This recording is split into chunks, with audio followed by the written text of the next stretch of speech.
Lukas 18. Firman Tuhan mulai ayat yang pertama. Yesus mengatakan suatu perumpamaan kepada mereka untuk menegaskan bahwa mereka harus selalu berdoa dengan tidak jemu-jemu. Katanya, dalam sebuah kota ada seorang hakim yang tidak takut akan Allah dan tidak menghormati seorang pun.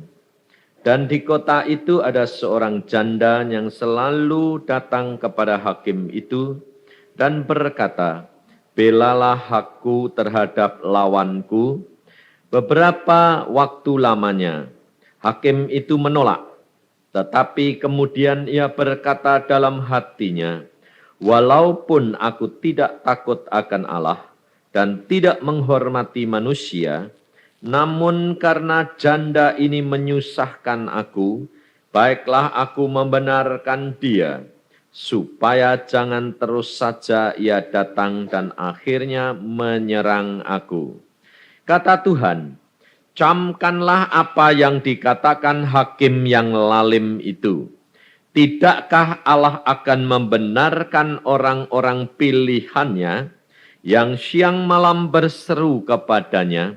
Dan adakah ia mengulur-ngulur waktu sebelum menolong mereka? Aku berkata kepadamu, ia akan segera membenarkan mereka. Akan tetapi jika anak manusia itu datang, adakah ia mendapati iman di bumi? Saudara, firman Tuhan ini, Tuhan mengatakan kepada kita bahwa kita harus selalu berdoa dengan tidak jemu-jemu. Hal ini kerap kali saya ditanya oleh anak-anak Tuhan. Di dalam ayat yang lain Tuhan berkata, jangan berdoa, jangan kamu ulang-ulangi doamu. Betul tidak? Hah? Lalu apa bedanya sama ini? Kita berdoa terus-menerus dengan tidak jemu. Lalu yang satu berkata, jangan kamu ulang-ulangi doamu itu. Nah, apa bedanya coba? Ini loh saudara. Kita kerap kali baca Alkitab ini tidak ngerti. Karena apa? Ya memang belum ngerti, tidak apa-apa, tidak salah. Tapi kita harus minta kepada Roh Kudus pimpinan, supaya kita tahu persis apa yang harus kita lakukan. Maka dari itu kata-kata Tuhan Yesus yang pertama di mana dia berkata begini, jangan kamu ulang-ulangi doamu. Yang diartikan oleh Tuhan Yesus itu adalah doa yang diapalkan. Ngerti? Kita kerap kali kalau berdoa itu sudah apal terus ulangi. Tapi tidak didoakan melalui hati. Itu yang Tuhan tidak mau. Satu. Kedua, kata-kata Tuhan Yesus itu juga termaksud di dalam perkataan Tuhan begini. Kita punya masalah. Lalu kita sudah berdoa. Berdoa. Nah, tapi kita tidak bisa membedakan antara doa itu sudah dikabulkan atau belum. Nah, sehingga kita tidak ngerti, kemudian doa terus. Karena apa? Kepikiran kita dan hati kita itu terpusatkan pada masalah itu saja. Nah, hal seperti itu juga Tuhan tidak suka. Kenapa? Karena kalau doa begitu itu berarti saudara itu tidak peka, tidak tahu, tidak mengerti bahwa sebetulnya doamu itu sudah dijawab. Coba perhatikan di dalam kesaksian tadi. Ibu-ibu tadi yang bersaksi, dia menyatakan bahwa doa-doa mereka itu ada yang 5 tahun. Ya toh? Yang tadi kan bersaksi ada yang 5 tahun. Tapi nyatanya sekarang dijawab Tuhan atau tidak? Jawab. Lalu ibu yang terakhir bersaksi tadi dia berkata, doa karena apa? Tantangan. Lalu sekarang kita lihat bedanya. Kenapa kok Tuhan mengatakan doa itu jangan jemu-jemu terus? Ada yang langsung dijawab, Ada yang sampai lama jangka waktunya itu. Nah, kalau sampai lama kira-kira 5 tahun, doanya itu sama terus apa enggak? Hah? Sama. Tapi kenapa? Coba perhatiin. Kalau doa yang langsung dijawab, itu saudara perhatiin.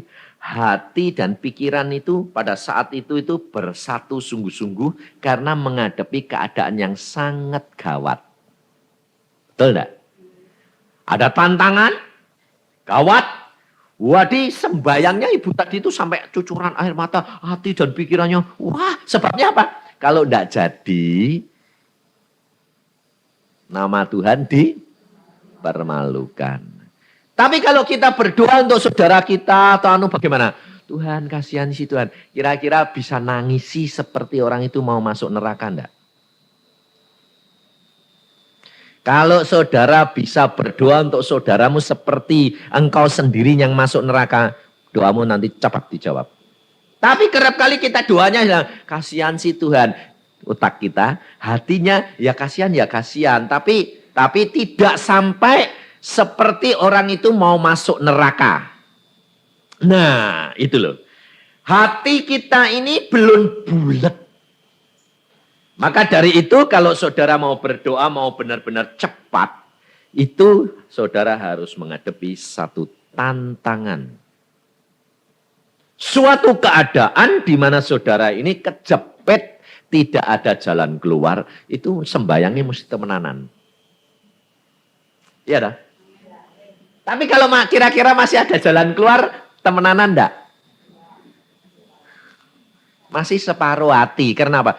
Ya enggak ya mungkin nanti jalan keluarnya ada lagi lah. Ini, ya dah. Tapi kalau sudah kejepit, enggak ada jalan, semua pintu tertutup, sembayangin nanti kan ngotot tenan. Nah, sekarang saya tanya, saudara kepingin dijepit apa enggak? Hah? Enggak. Nah, bagaimana sekarang supaya doamu itu dapat dijawab oleh Tuhan? Yaitu kalau engkau itu belajar firman Tuhan dan kamu percaya sungguh-sungguh bahwa Allahmu itu yang menetapkan langkah-langkahmu. Kau tidak perlu takut, tidak perlu khawatir. Dan imani. Sebab setiap doamu pasti masuk di dalam meja Tuhan. Dan tidak ada doa yang terlewatkan. Tetapi yang penting adalah motivasi. Tahu motivasi? Maksud hati yang benar-benar mulus, tulus. Bukan untuk demi kepentinganmu sendiri. Nah, ini. Kita kerap kali tidak mendapatkan karena apa? Firman Tuhan berkata di dalam Yakobus, kamu berdoa tapi kamu tidak dapat apa yang kamu doakan karena kamu salah berdoa. Salahnya di mana? Mau memuaskan kehendakmu sendiri. Dan rata-rata terus terang, orang kalau berdoa ini mau memuaskan Tuhan atau memuaskan diri sendiri? Lah ya, pantesan tidak dapat-dapat terus. Tapi kalau kamu mau memuaskan Tuhan, mau menyenangkan hatinya Tuhan, Tuhan pasti berikan apa yang kamu senang. Itu anehnya di situ. Itu caranya Tuhan. Senangkan Tuhan dulu, nanti Tuhan malah nanya-nanya. Malah gini, kamu kok tidak pernah minta-minta sama saya? Loh, saya kerap kali malah ditanya Tuhan, bisa kamu tidak minta apa-apa? Tidak, saya bilang, saya pokoknya menyenangkan hatimu. Justru kamu menyenangkan hatiku, saya mau tanya kamu. Aku mau tanya kamu kepengen apa? Saya bilang, sebelum aku ngomong, Tuhan sudah tahu. Iya, tapi aku kepengen juga kamu minta. Lah ya kalau Tuhan mau ya timbulkan dalam hatiku, Tuhan keinginanku. Nanti timbul sendiri. Loh, Tuhan, aku kok kepengen gini. Ya, nanti tak kasih. Loh, aneh dah. Jadi saudara itu rahasianya itu jangan kalau saya bersaksi apa itu kepengen. Saudara bilang, aku ya kepengen. No. Lalu yang dikepingin itu apa? Berkatnya atau caranya? Harusnya caranya loh. Tapi yang dipingin oh ya berkati itu loh ya. Kabeh kepengen ya lah. Ini kesalahan anak-anak Tuhan. Kita harus mencari dari sudut sumbernya di mana itu berhasil. Di sini Tuhan Yesus berkata, kamu harus berdoa, selalu berdoa dengan tidak jemu-jemu. Artinya engkau tidak boleh kecewa. Tidak boleh kecewa. Kalau engkau kecewa, engkau pasti berhenti berdoa dan mulai ngomel. Doa ya tidak pernah didengar kok. Tidak pernah dijawab kok. Itu tidak kurang ajar. Apa tidak lalu ngomeli sama Tuhan berarti Tuhan itu tuli. Maka dari itu kita harus belajar. Allahmu itu adalah Allah yang maha tahu. Dia pasti sudah dengar. Tapi kalau tidak dijawab, itu pasti ada hal-hal yang belum menyenangkan hatinya Tuhan. Satu. Kedua, bukan belum menyenangkan hatinya Tuhan saja, tetapi ada hal-hal yang akan membuat engkau rugi. Maka Allahmu tidak mau memberikan itu dan belum memberikan karena Allah tahu kalau engkau diberikan, engkau tidak akan mampu mengatasi berkat itu. Contohnya, kita kerap kali minta berkat lah. Sekarang saudara itu kalau minta masalahmu selesai, umpamanya kamu punya masalah yang besar.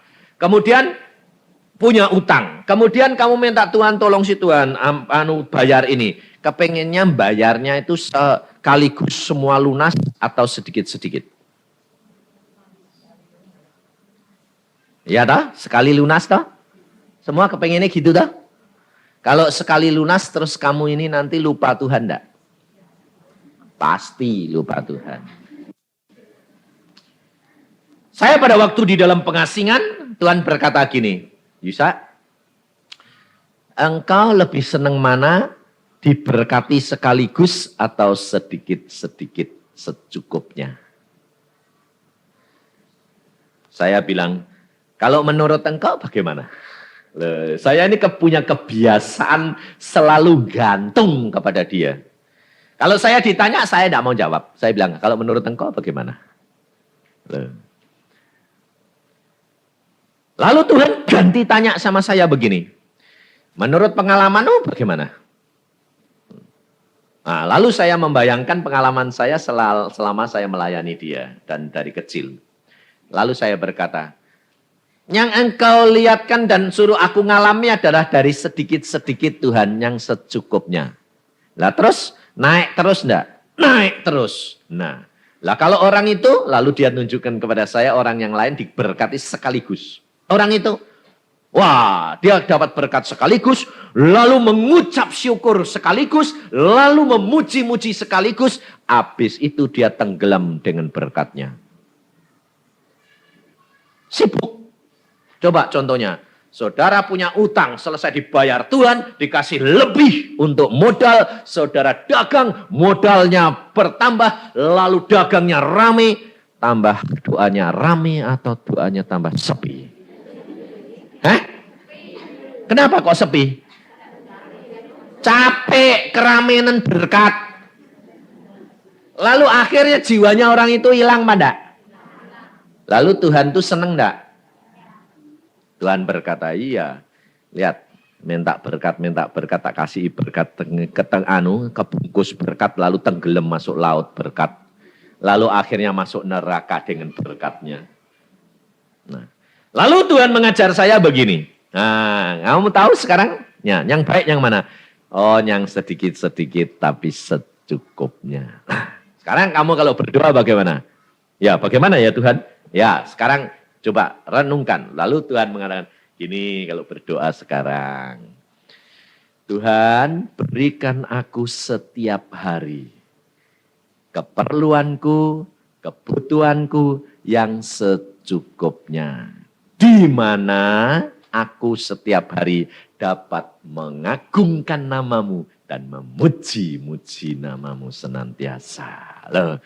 Karena apa? Kalau dikasih setiap hari secukupnya, cukup terus.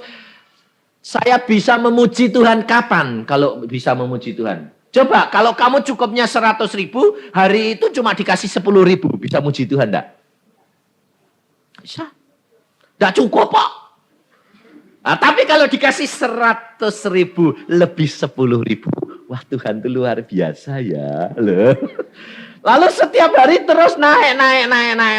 Wah, sampai masuk surga naik terus enggak? Ini loh saudara. Ini hidup kekristenan. Maka firman Tuhan berkata, jangan takut, jangan tamak.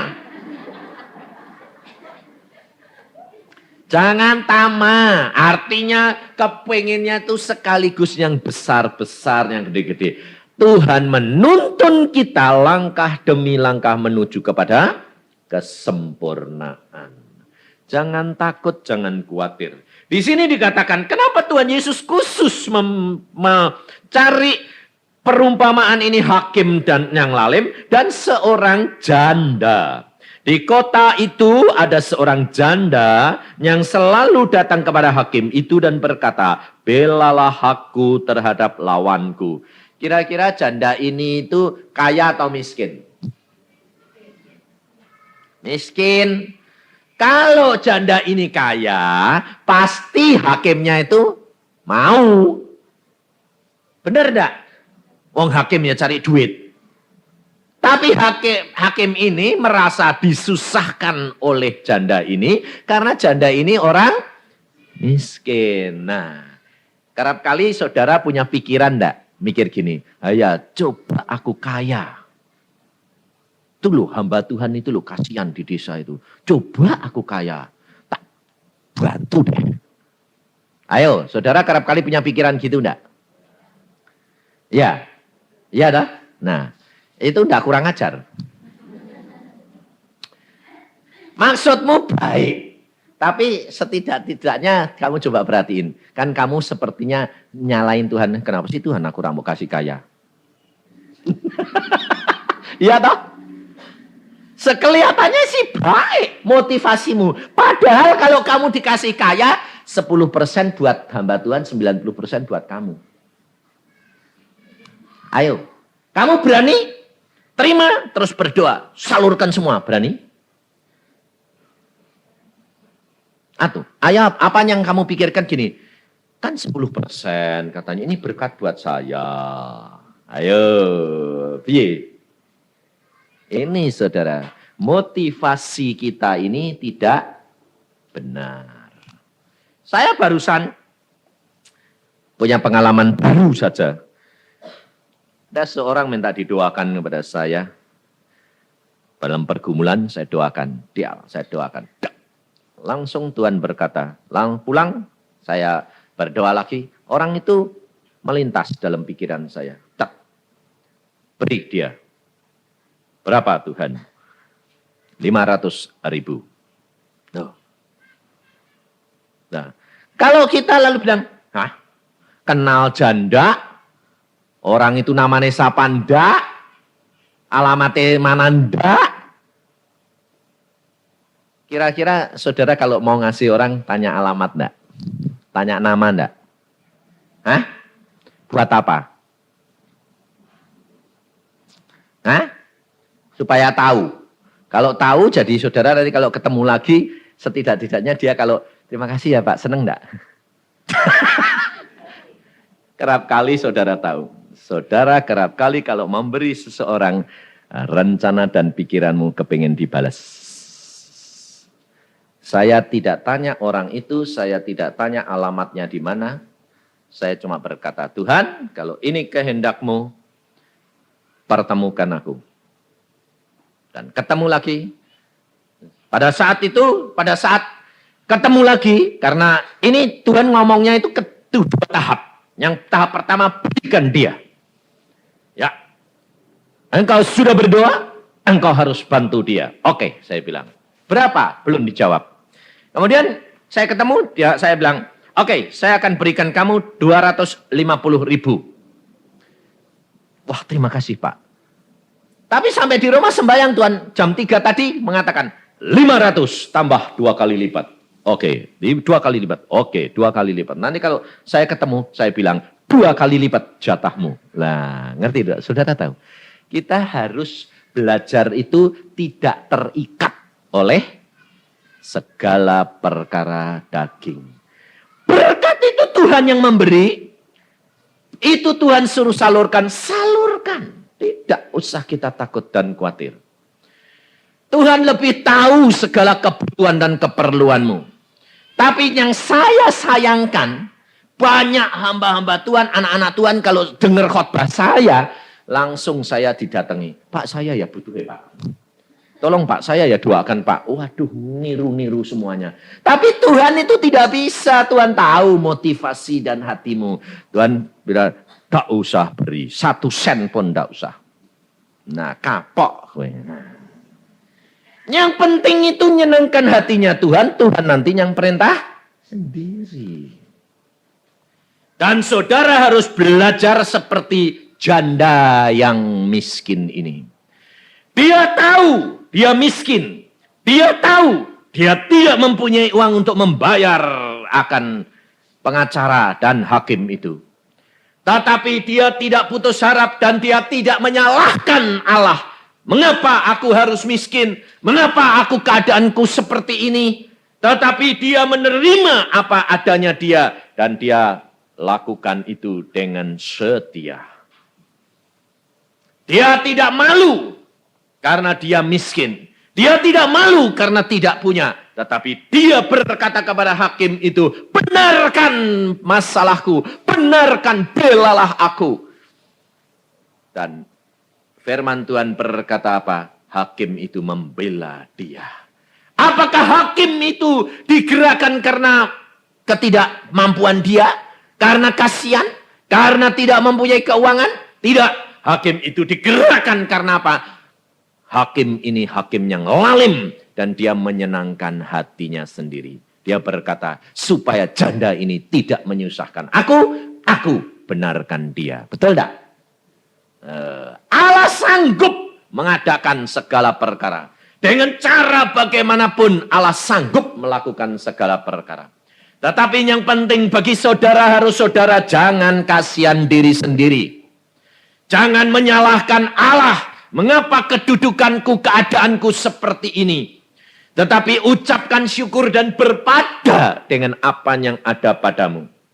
Kalau engkau sekarang dalam keadaan seperti ini, kamu ucapkan syukur. Dan kamu renungkan akan tindakan-tindakan Allah itu kepadamu. Dan kalau engkau mengucap syukur, Allah tahu anakku perlu ditingkatkan. Nanti meningkat sendiri, saudara. Yesus selalu mengajar kita tingkat demi tingkat, tahap demi tahap. Supaya apa? Supaya kita menyadari dan kita selalu melekat kepada Dia. Supaya kita tidak jatuh karena kesombongan. Supaya jangan kita jatuh karena berdekat. Jangan sampai waktu kita diambil untuk kesibukan-kesibukan dunia ini. Demikian juga anak-anak Tuhan kerap kali kalau sudah mulai persekutuan, mulai mengenal Tuhan, mulai diberkati, lalu saudara juga harus waspada. Sebab setan itu kerap kali lalu numpang. Tahu kamu aktif, mulai didorong, dorong, supaya kamu terlalu sibuk dengan persekutuan, rumah tanggamu kocar-kacir. Itu juga jerat setan. Kelihatannya rohani. Hati-hati.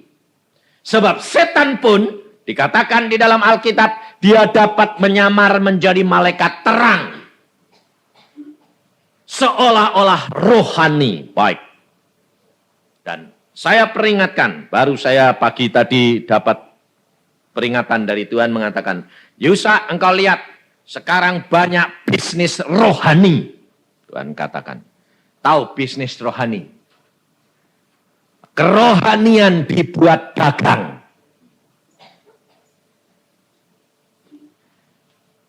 Kerja susah, cari kerjaan susah, jadi hamba Tuhan sudah duitnya banyak. Apa enggak dagang itu? Hah? Dagang kerohanian. Lalu bersekutu, kelihatan baik, bersekutu baik. Wah, suci, wah, sudah melayani seseorang, mulai bisik-bisik. Bisa bantu saya enggak? Tolong dong bantu saya, susah saya ini. Loh, nyeritakan Allah kuasa, Allah sanggup lakukan segala perkara, senggol-senggol. Saya susah, bisa enggak bantu? Itu bisnis rohani, saudara tahu. Dan hati-hati, banyak hamba Tuhan begitu. Di Jakarta ada seorang anak Tuhan jadi pengurus, wah, lalu setia, lalu baik. Teman-temannya diajak join semuanya. Yuk kita membuat bisnis, caranya begini, gini, wah mulus semuanya. Ini 400 juta, ini 200, ini 300, kumpul. Habis itu enggak muncul. Dilihat ke rumahnya, anak istrinya hilang. Tanyain, loh Pak ini pindah mana? Oh sudah seminggu yang lalu sudah kosong rumahnya. Rumahnya juga dijual kok. Wah, anak-anak Tuhan yang lain, waduh Pak Yusa, kenapa? 400 juta Pak. Dibawa siapa? Dibawa itu. Lah kalau kamu mau? Lah kita percaya Pak. Teman sekerja. Puasa sama-sama Pak. Baik. Hilang sekarang Pak. Kemana? Nggak tahu. Terus temannya datang lagi. Saya 200. Saya 100. Hah? Kumpul. Lah kok segini banyak? Wah, bisnis rohani ini. Tidak tahu.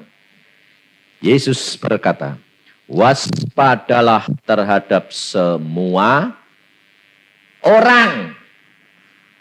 Yesus tidak pernah berkata, waspadalah terhadap penginjil, waspadalah terhadap pendeta, waspadalah terhadap pedagang. Tidak, semua orang. Kalau sudah ketipu, mulai cari pendeta. Tolong dong Pak, doain Pak, supaya dia mau ngasih kembali. Waktu minjemin kamu ingat untungnya. Waktu susah, sekarang minta Tuhan suruh berdoa, suruh nolong. Ini bisnis rohani saya bilang. Langsung saya katakan, kamu yang bertobat. Orang yang lari itu biar digantung Tuhan, dididik Tuhan. Tapi kamu bertobat. Kamu bertobat. Periksa diri bahwa kamu pada waktu join itu kamu punya motivasi bagaimana. Akhirnya dia bertobat, dia akui, ampuni, dan mengampuni mereka. Dan satu saat dia berkata, aku sekarang sudah bisa ngampuni Pak. Benar-benar aku ngampuni. Dan memberkati mereka. Saudara tahu, dia diberkati Tuhan luar biasa. Karena apa? Karena mau bertobat dan mengampuni.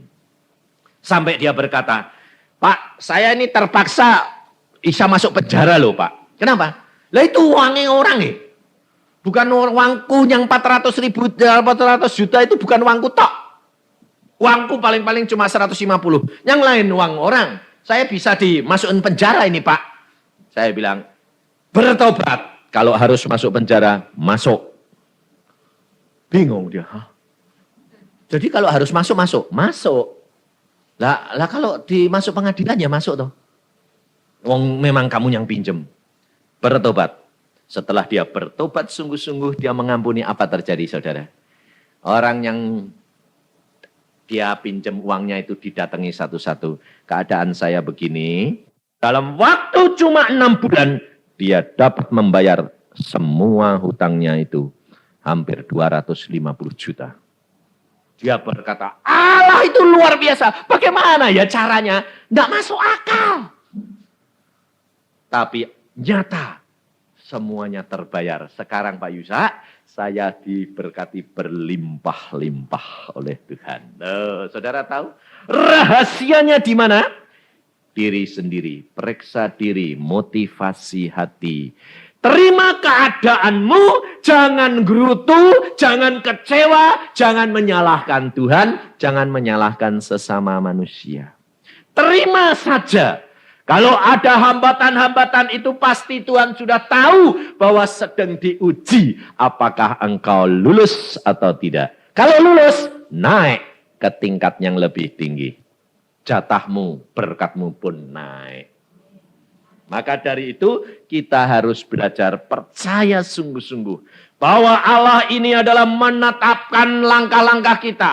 Bahwa Allah kita itu bukan Allah yang tidak kelihatan. Bukan Allah yang tidak berbicara. Allah kita adalah Allah yang sudah menjelma menjadi manusia. Dan dia dapat menjawab dan mengerti keadaan saudara dan saya. Kita harus praktek. Bicara dengan Roh Kudus, lakukan. Bicara dengan Roh Kudus, lakukan. Dan itu harus engkau praktekkan setiap detik, setiap saat. Jadi jangan cuma gini, kalau punya masalah gede, sembayangnya banyak. Kalau tidak punya masalah, sembayangnya pendek. Coba ibu-ibu ini belajar. Masak saja itu berdoa. Nanti engkau bisa lihat, luar biasa Allahmu. Nyampur bumbu aja, kalau salah rasanya lain. Betul tak? Meskipun bahannya semua ukurannya sudah pas. Tapi dibolak-balik jadi enggak. Kalau umpamanya garamnya dulu, tapi garamnya belakangan terakhir. Kira-kira masakanmu jadi apa? Ini loh saudara. Kita harus tahu urutannya. Dan urutan yang tahu adalah Roh Kudus. Kamu coba belajar berdoa. Tuhan, aku mau masak. Berkati ini uang cuma sedikit. Tetapi aku percaya dapat menjadi nikmat. Orang ini ada kamu ke pasar. Bawa uang cuma sedikit. Tuhan, aku mau beli apa. Tapi hambatan itu tambah susah.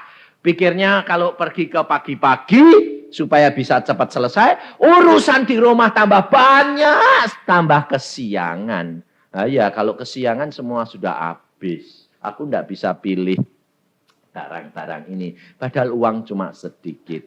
Tapi kalau saudara terima, Tuhan segala perkara ini tidak ada yang mustahil. Semua dalam peraturan dan pembimbinganmu.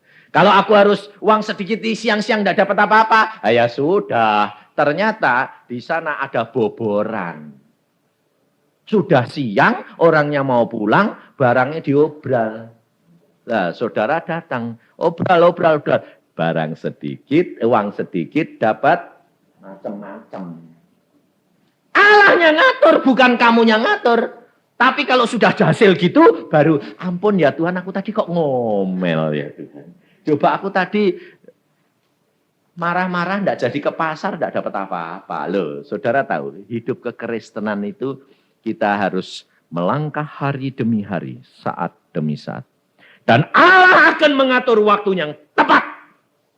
Maka selalu saya katakan kepada saudara, hidup kekristenan itu adalah rileks, santai, tetapi waspada terus. Kita tidak perlu takut, kita tidak perlu khawatir. Allah sudah tahu waktu yang tepat. Di mana kita boleh, di mana kita tidak. Roh Kudus akan menuntun kita dalam seluruh kebenaran. Apabila kita selalu waspada. Kita menggunakan dia, mengagungkan dia. Tahu fungsi dia. Jangan engkau peralat dan kacungkan. Tetapi buat dia sebagai Allah penolong yang menuntun engkau, kamu hanya berjalan saja menurut kehendak dia. Kita perhatikan, kita kerap kali kepengen cepat-cepat. Kita kalau sudah lihat mujizat, cara Allah menolong, kita kepengen enggak? Orang yang family kita, saudara kita, kepengen cepat-cepat supaya bertobat. Ya dah? Apakah itu juga tidak termasuk memperalat Tuhan? Kamu yang tahu atau Tuhanmu yang tahu? Tuhan yang tahu. Tuhan tahu tepat. Engkau tinggal ucapkan syukur. Dan engkau cuma katakan, Tuhan, firman-Mu tidak akan kembali dengan sia-sia. Maka dari itu kita tidak perlu takut menghadapi segala perkara. Sebab Yesus sudah berkata, kalau hakim itu saja dia tidak mengulur-ngulur waktu terhadap janda itu, apalagi Allahmu. Dia berkata, adakah Allah mengulur-ngulur waktu sebelum menolong mereka? Aku berkata kepadamu, ia akan segera membenarkan mereka. Akan tetapi jika anak manusia itu datang, adakah ia mendapati iman di bumi? Artinya, adakah kalau Tuhanmu itu sudah datang, kamu sudah berdoa, kamu minta masalahmu diselesaikan, tetapi saatnya Tuhan datang ke bumi, mau memberi kepadamu, ternyata imanmu sudah rontok lagi.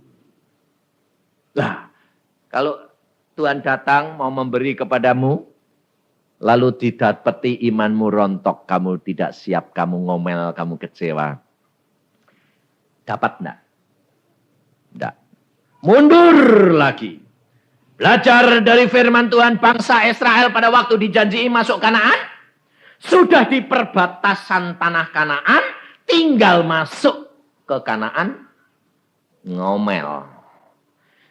Yesus Allahnya datang untuk memberikan tanah Kanaan. Sudah berkat, sudah di tangan, sudah di depan pintu. Tinggal masuk. Mereka tidak didapati iman.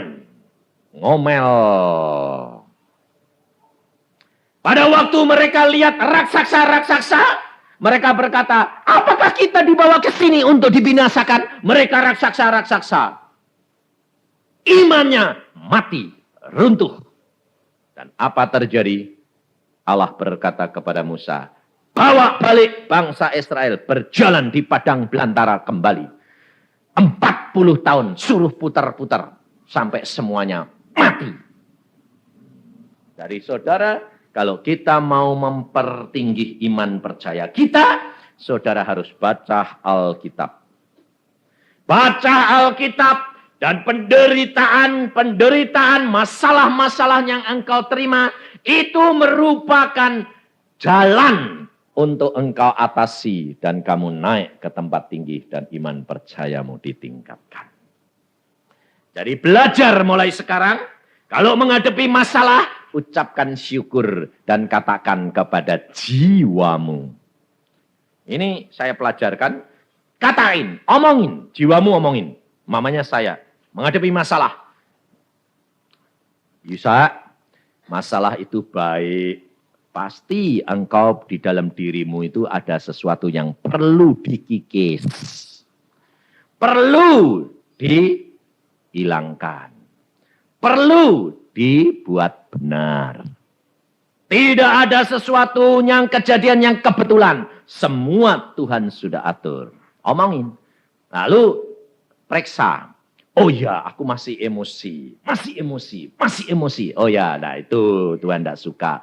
Timbul sekarang kelihatan. Ayo direm. Gitu loh. Saudara tahu? Tidak ada sesuatu pun kejadian yang kebetulan. Allah biarkan semuanya itu karena engkau mau diberikan yang terbaik.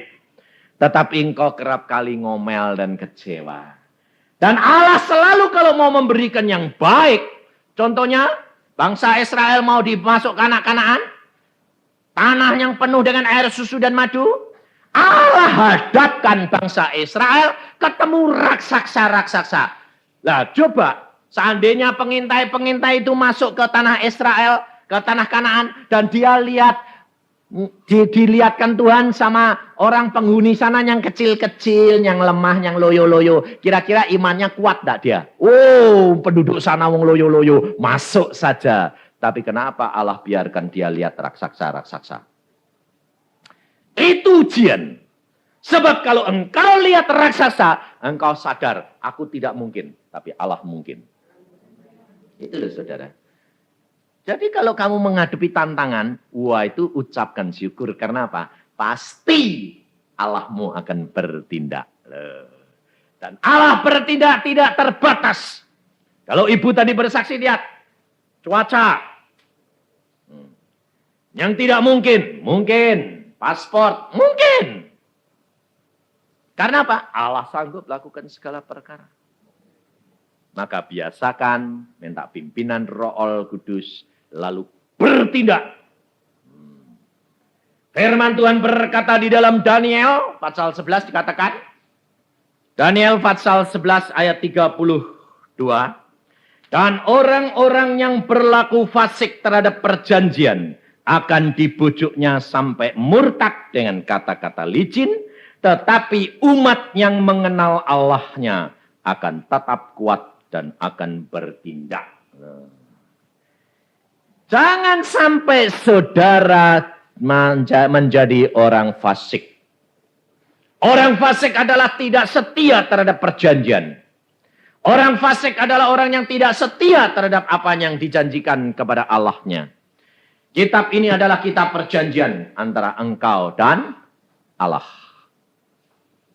Tapi kalau engkau tidak setia dengan melakukan firman, engkau termasuk orang fasik. Dan akan mudah terbujuk dan murtad. Tetapi orang benar, orang yang mengenal Allahnya, dia akan kuat dan bertindak.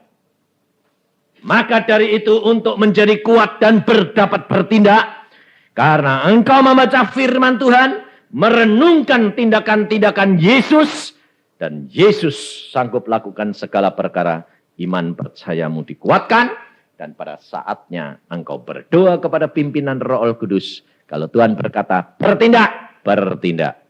Segala perkara dapat terjadi bagi orang yang percaya.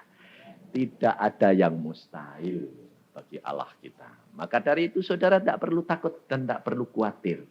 Apapun yang kamu lakukan, lakukan di dalam nama Dia. Dan kenali Dia, tambah hari, tambah dekat. Dan cintai Dia. Hidup dengan Dia. Belajar begini. Saudara bangun, saudara tidur. Saudara kalau mau tidur, yang dipikiri apa? Hah? Ayo. Ini paling simple, paling gampang, paling sederhana. Saudara kalau mau tidur, sampai tertidur yang dipikiri apa? Hah? Beban. Tuhan. Bisa? Bilang gini, Tuhan Yesus, aku mau tidur. Engkau itu baik kok Tuhan. Lalu kalau saudara kalau mau tidur itu belajar gini. Membayangkan semua perbuatan Tuhan terhadap kamu. Itu penting sekali. Kenapa? Karena dengan membayangkan kamu akan perbuatan-perbuatan Tuhan yang baik, kamu tidur bersama dengan Yesus. Dan pikiranmu bersih. Karena apa? Karena di dalam kamu sampai tertidur, kamu nanti memikir Yesus. Tapi kalau kamu mau tidur memikirkan masalahmu, gelisah, takut, kamu nanti tidur mimpi-mimpi ketemu masalahmu terus. Nah, itu mendidik supaya kita ini apa? Belajar dari jam ke jam, saat ke saat bersama dengan Yesus. Dan komunikasi dengan Roh Kudus. Berbicara dengan Roh Kudus. Sehingga kalau kamu punya masalah, kamu rileks. Tidak pernah takut. Ada masalah apa? Tidak tergesa-gesa. Dan seorang ibu di Bandung, pada waktu dia diberitahu, kebakaran. Pabriknya dia, sebelahnya dia pabrik tekstil juga, dia punya pabrik juga. Sedang dia sendiri dirundung utang 6 miliar. Bukan 600 juta, 6 miliar. Bisa bayangin? Susah ya? Tapi pabriknya satu-satunya itu sebelahnya terbakar. Waktu dia diundang dikasih tahu sama orang, Pak, pabrik sebelah terbakar. Langsung suami berkata, waduh, keluar. Waduh, api sudah tidak bisa ditahan. Suami bilang, ayo ke sana sembahyang. Istrinya bilang apa? Papa ke sana bertindak. Saya di rumah berdoa. Dia masuk kamar, dia berdoa. Tuhan, Engkau tahu utangku 6 miliar. Kalau pabrik itu habis juga, ludes habis. Tapi kalau engkau kehendaki habis, silakan habis. Tapi kalau engkau mau bertindak, aku percaya Allahku sanggup lakukan segala perkara. Suaminya sampai sana sudah lemes. Sebabnya apa? Tidak ada yang bisa menolong. Mesti ke tempat dia. Sebab persis nempel. Persis nempel. Apa terjadi? Pada waktu itu suaminya juga berkata, Tuhan, semua milikmu. Dan aku tahu engkau pasti menyelesaikan. Engkau sudah berjanji. Kalau ini habis juga, silakan. Itu milikmu. Demikian dia berkata begitu. Aku ucapkan syukur apapun yang terjadi. Allahku sanggup bertindak. Dalam nama Tuhan Yesus, aku ucapkan syukur. Plafon gedung yang dinempel punya dia, ambruk. Gedung yang mau terbakar nempel punya dia, roboh. Nah, otomatis ada jarak toh antara api itu dengan gudang, dengan pabrik dia. Karena apa? Karena gedung yang nempel di tempat dia roboh. Luar biasa. Sampai orang-orang bilang, kok aneh? Gedung ini yang sudah mulai dijilat api, kok roboh? Kok tidak kebakar dulu baru roboh? Kok roboh dulu baru kebakar? Sehingga pabrik dia gosong dan tidak. Sampai dia orang-orang bilang, datang semua. Orang kampung kalau ada kebakaran kan kumpul semua. Datang semua. Pak, punya jimat apa Pak? Pak, punya jimat apa Pak? Kenapa gedung itu bisa roboh sendiri? Dia berkata, Yesus. Yesus apa? Mana ada? Yesusnya orang Kristen. Nama Yesus yang melakukan segala perkara. Dan sekarang ibu ini tertolong oleh Tuhan.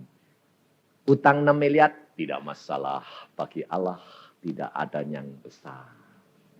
Semuanya Allah sanggup lakukan bagi orang yang sungguh-sungguh percaya dan bertobat. Amin. Mari kita berdoa. Tuhan, firman-Mu sudah hamba sampaikan kepada anak-anak-Mu di tempat ini. Engkau tahu keadaan anak-anak-Mu di tempat ini, Tuhan. Mereka merindukan turun tangan-Mu di dalam kehidupan mereka. Tetapi ampuni karena kerap kali kami tidak dapat menerima keadaan kami, tapi kami kerap kali kecewa dan menggerutu. Ampuni juga karena kami kerap kali menggunakan nama-Mu, hal-hal rohani untuk kepentingan diri kami sendiri. Bapak, pada saat ini hamba-Mu serahkan anak-anak-Mu kembali dalam bimbingan-Mu, Tuhan Roh Kudus. Engkau berbicara, kalau janda itu engkau tolong, ditolong oleh hakim itu, engkau pun akan menolong kami. Apabila kami menyadari keadaan kami dan kami tidak kecewa dan menggerutu, Allah segera akan menolong kami. Dan apabila Allah datang, mendapati iman dalam dunia ini, dan kita akan lewat dari masalah kita, dan kita akan naik ke tempat yang lebih tinggi. Terima kasih Tuhan akan segala kemurahan dan anugerah-Mu. Karena Engkaulah Allah kami yang baik. Dalam nama Tuhan Yesus kami mengucap syukur semua perkara. Amin.